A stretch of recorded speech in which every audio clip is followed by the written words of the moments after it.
In this video we'll show you how to produce a decent-sized quantity of benzaldehyde by the oxidation of benzyl alcohol using ammonium persulfate. Do note that this is a difficult reaction to get right. It took us 12 attempts before we got it to work every time, and over 2 months of work to get it to video. So watch carefully, and we'll try to explain everything in detail. At the end we'll show you some of our failed attempts so you can learn from these too. Start by weighing out 185 grams of ammonium persulfate. This will be our oxidizing agent for the reaction.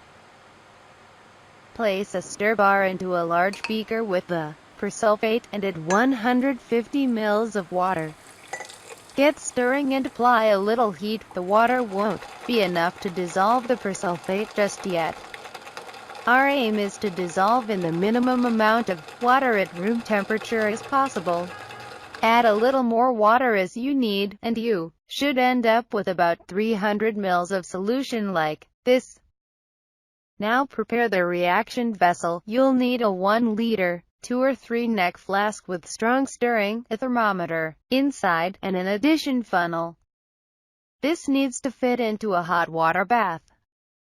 Measure out 85 ml of benzyl alcohol. Benzyl alcohol doesn't mix with water, which is one reason why we need very strong stirring for this reaction to work. Add the benzyl alcohol to the liter flask.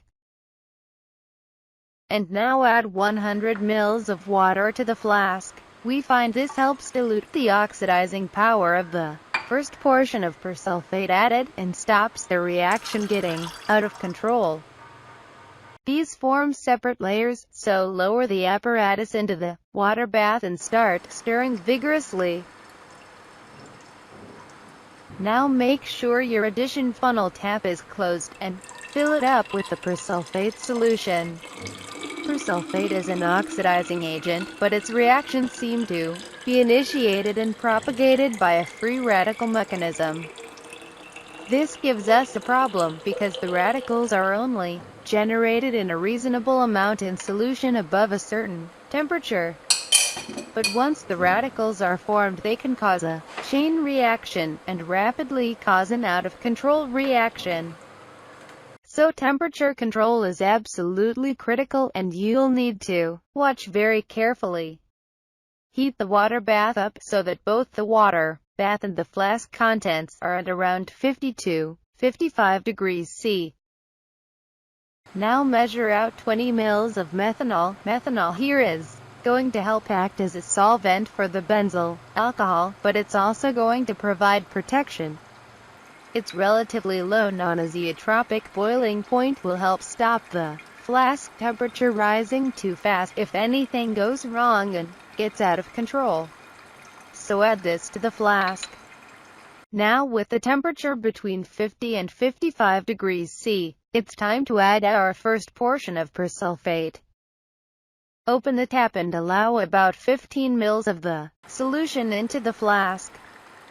At this point the temperature is too low for a fast reaction.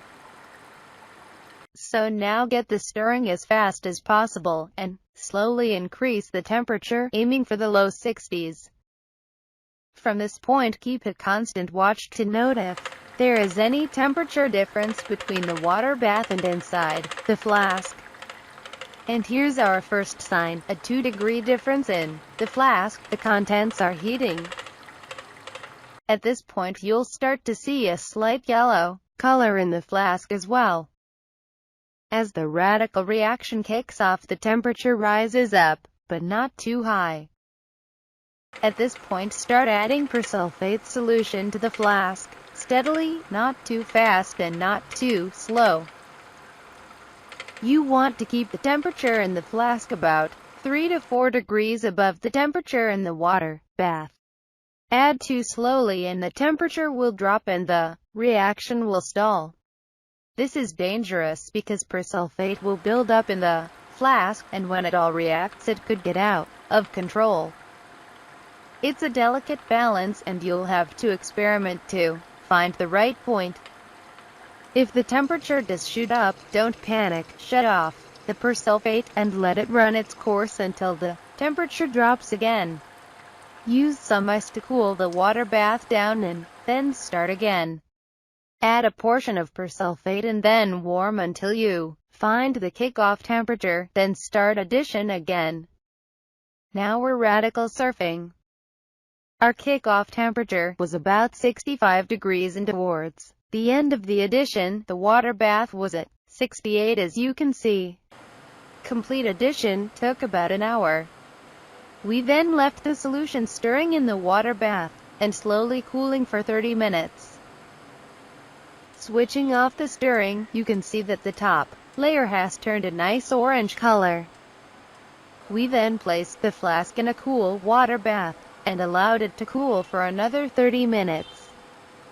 You can allow it to cool without the water bath, but be careful and watch the temperature.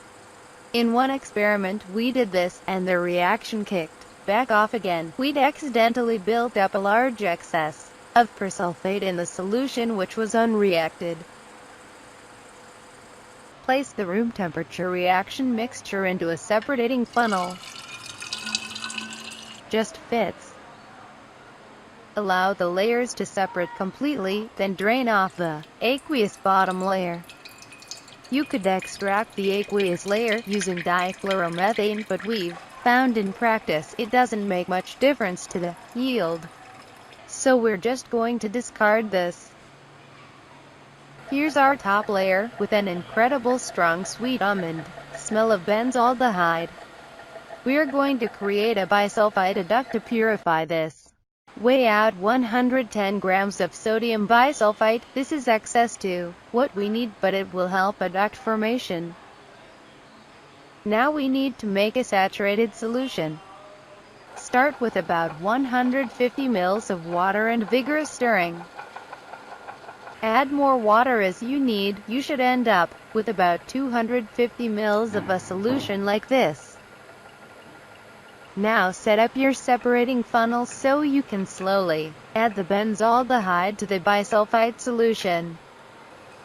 Add the benzaldehyde slowly with constant strong stirring. You'll start to see a pale yellow precipitate forming in the solution. This is our bisulfite adduct forming. Keep the stirring going for a good 20 minutes to ensure complete formation. Use a metal spatula to break up any lumps if they form. Now set up for vacuum filtration.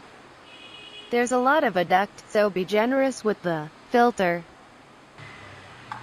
Get the product as dry as you can on the pump to begin with, allowing it to dry for at least 15 minutes. Then wash out the flask with 50 ml of cold water, and use this to wash the solid in the funnel.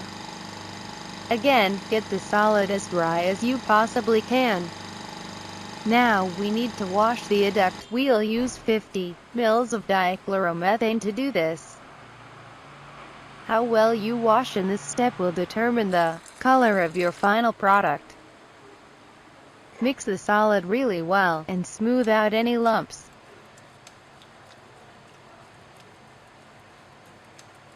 Now filter again and allow to dry for 30 minutes on the pump. Repeat this process if you want a less orange-colored product. A lot of the color has come out in the wash.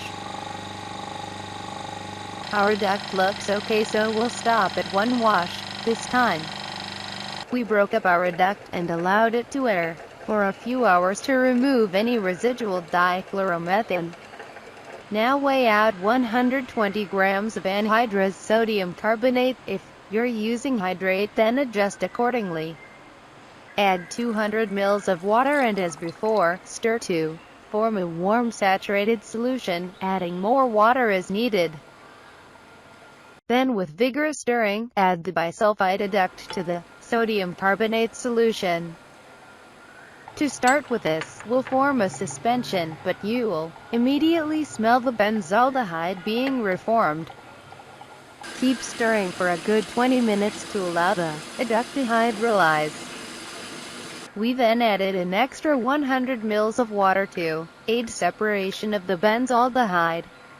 When stirring is stopped, the product starts to form as a top layer on the liquid. It takes a little while to separate completely. So finally, we place back into the separating funnel. Allow the layers to separate completely, and then drain off the aqueous layer. Then we collect our product in a storage bottle. And here it is, slightly brown colored, but otherwise quite pure benzaldehyde. 74 grams, which is a spectacular 86% yield on starting benzyl alcohol. This reaction is tricky to get right, but yields rewards when you learn its secrets. It definitely requires some chemical surfing to get right. Now let's show you some of the ways you can mess it up.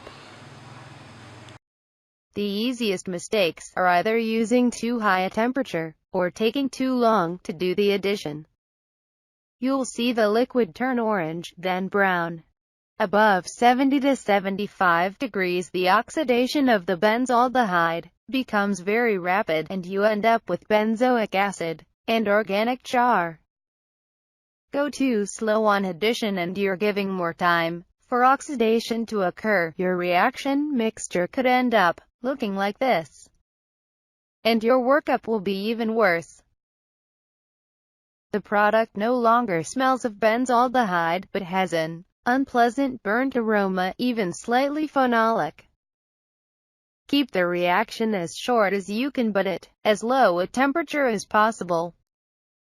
Here's another example. We kept the temperature at 60 degrees, but added very slowly over 4 hours, thinking that this might work. The result on cooling was beautifully solidified benzoic acid as a top layer.